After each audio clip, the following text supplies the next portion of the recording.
Hi, this is Steve, K8BZ, and today I'd like to show you a new way to get your QSL cards checked and submitted for DXCC credit. A fairly new way. Along with Logbook of the World, there's a new service from the ARRL for checking your cards for DXCC credit called Online DXCC. Prior to the availability of Online DXCC, you had to either download or request an application form from the ARRL, fill out the application form, and then you would have to also download or request a DXCC record sheet. You had to sort your QSL cards alphabetically by prefix and then by band, and then fill out this record sheet of all your QSL cards, and then package your QSL cards together with the application and record sheet, send a check for the appropriate application fee and return postage, take your cards to the post office and mail them to the ARRL, and then they would have your application and get to it in the order that it was received. They'd verify all of your QSL cards against your record sheet to make sure they were all correct.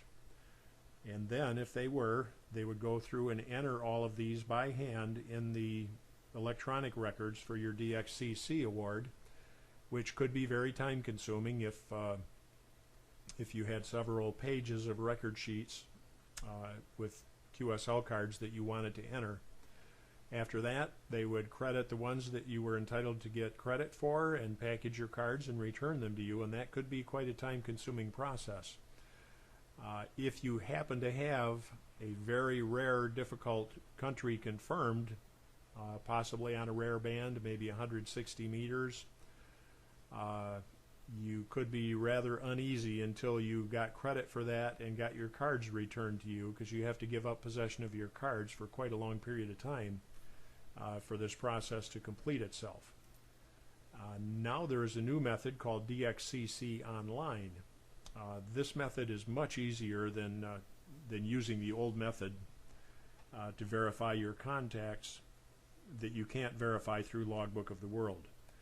If you can verify them through Logbook of the World, that by far is the easiest, most inexpensive method. But if you have to verify using QSL cards, DXCC Online is the way to go now. With DXCC Online, you enter those in an electronic record online, and they're stored in an electronic database at ARRL. When it's time to apply for an application, you simply print out the application form that's generated for you at this website, and it will also print out a record sheet. Then you can either mail those to the ARRL, and in this case, when they get it, all they have to do is verify the QSLs. They don't have to enter them on the computer because they're already entered by you when you complete the online application, and they're instantly credited. Even easier than that is go to a local card checker in your area, have them check your cards, and then they will sign the application and send it in, and they will credit them electronically as soon as they receive your application. Then you don't have to give up possession of your cards. We're going to take a look here at a previous application that I submitted, and we'll see the record sheet for it.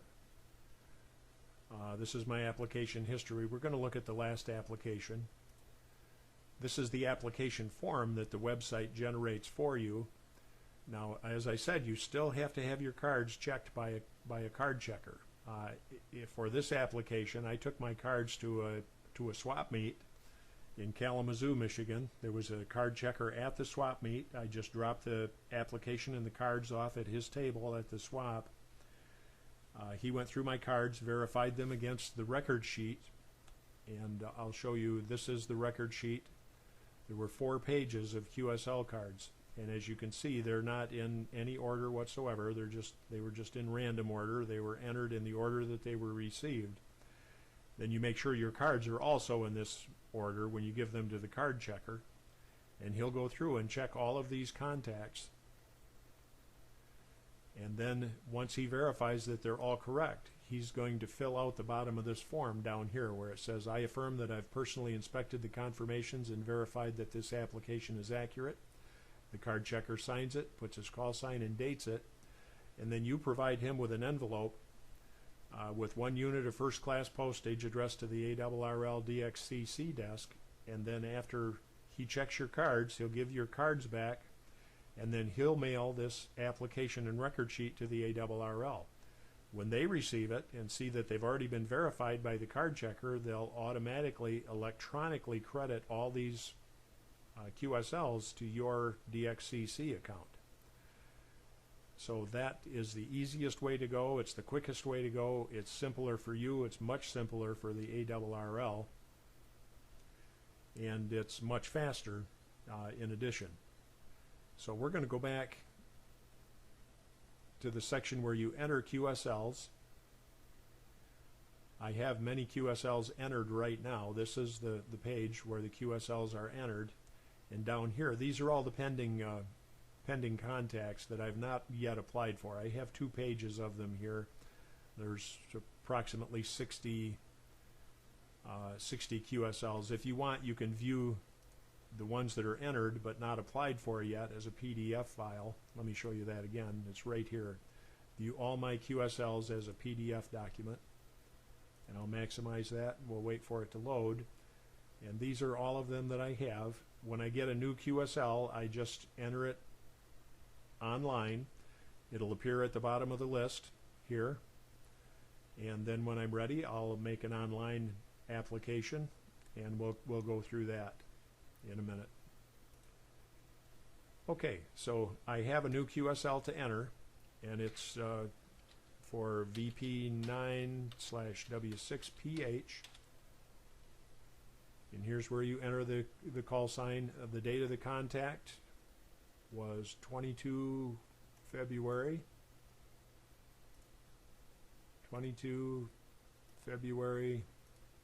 of 2015.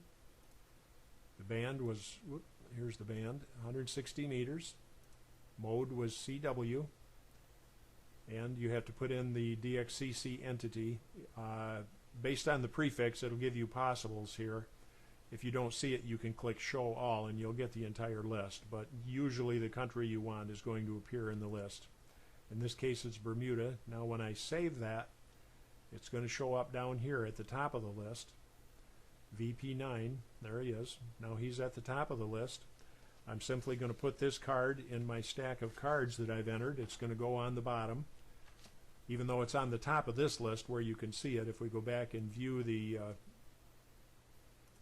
all of them as a PDF document, it's going to be at the bottom of this list. Here it is down here.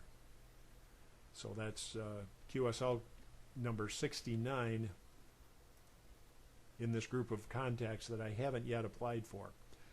What I'm going to do is I'm going to wait till there's a local swap when I check the ARRL swap meets and see which one has a card checker, and then I'm going to go to the swap and do the same thing I did before. Drop them off to the card checker, browse the swap, and come back later and pick up my cards, and he'll mail this into the ARRL, and they'll be credited within a few days after they receive them.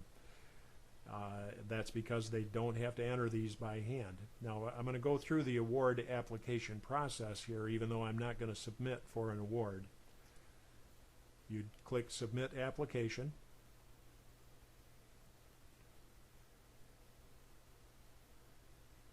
And then down here, I've previously submitted an application, so it saves your information from when you log in. This will self-complete. So you just have to go through and verify it. This box here says the application will be checked by a field checker.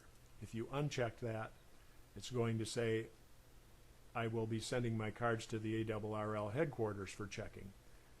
But I will use a card checker, so we're going to do that. Now you also have to check one of these.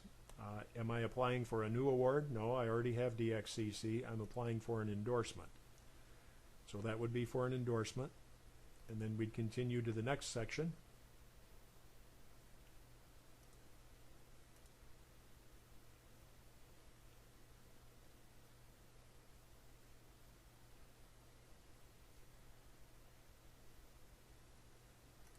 This did this to me before. For some reason, it's not checking the 160 meter contacts.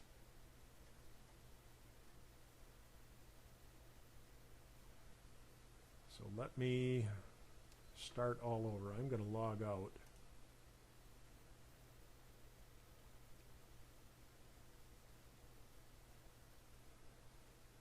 Log back in.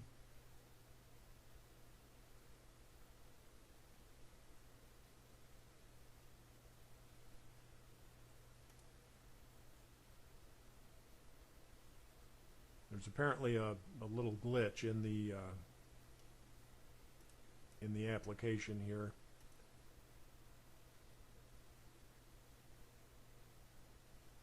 Okay, now they're all checked.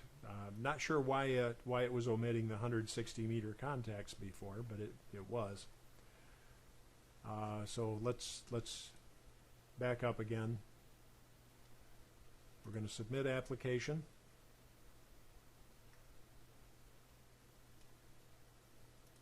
Self-complete. I'm applying for an endorsement.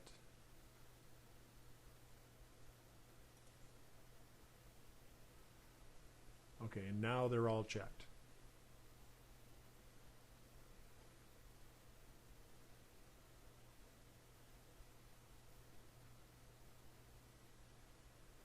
We'll go down here to the bottom and check continue. Now, this is where you have to pay electronically. Now, if I was going to submit this application, I'd pay electronically with a credit card. I'm not going to go any further than this because I'm not going to submit this application yet. But once you pay with a credit card, and then it will take you to a section where you print out the application and the record sheet.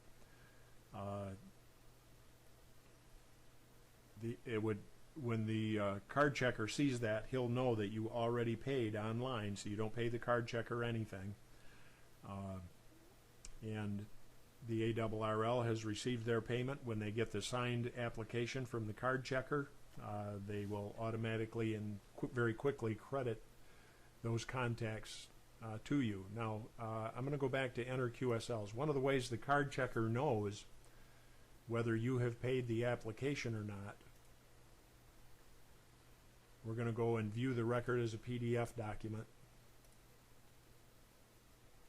The card checker should not submit your application unless you've already paid for it. In my case, this was only $10. It's much more than that to use the old method because they have to enter them, so they charge more for entering all these records if you're using the old paper method. Now, I could print out this PDF sheet, and it's the same sheet that the card checker would get, but if you can see it across this diagonally, it says not for DXCC application. If you print this out before you pay the application fee, that's going to be across every page of the record sheet.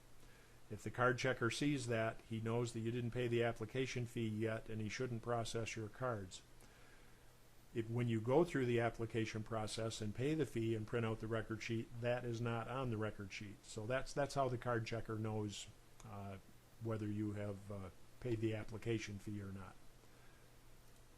So that pretty much wraps it up. This is a very quick and easy way to credit your QSL cards. You don't have to give up possession of your cards, and it's a very, very nice addition to DXCC. There's so much record keeping now due to the availability of electronic logging programs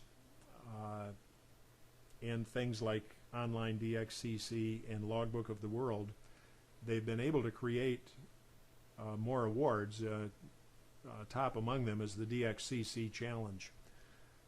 The entry level for that award is 1,000 countries confirmed by band. That's not a good explanation, but by band it means you can contact Bermuda, like I just did, on 160 meters, on 80, 40, 30, 20, 15, 10, and 6 meters. So you can get Bermuda on all of those. Once you have 1,000 different countries on different bands confirmed, you can get the entry-level award. And then they go in increments of 500 from that, all the way up to 3,000. Now, if you had to keep those records manually on paper, you'd give up in frustration long before you'd get halfway through those awards. And again, this is kind of a lifetime effort working toward some of these awards, in particular DXCC Challenge. You're not going to do it in a contest weekend, and you're not going to do it in a few years. It's going to take a long time, and one of the side benefits of this is you learn a lot. You learn a lot about propagation. You learn a lot about equipment. You build better stations. Once you get to the point where you can't get any more credits toward DXCC Challenge without improving your 6-meter and 160-meter station and equipment, then more effort is put into those antennas and equipment and propagation on those more difficult bands than 20 meters, for example, because you won't get to the top level in DXCC Challenge without getting a lot of countries confirmed on 6 meters and 60 meters. So there's a lot that goes into that. It's a big learning experience and a lot of fun, and some of us really enjoy that aspect of chasing DX and working toward these awards. It really gives you some incentive to improve your equipment and knowledge. So with that, we'll end this video for now. Thanks for watching, and keep chasing that DX.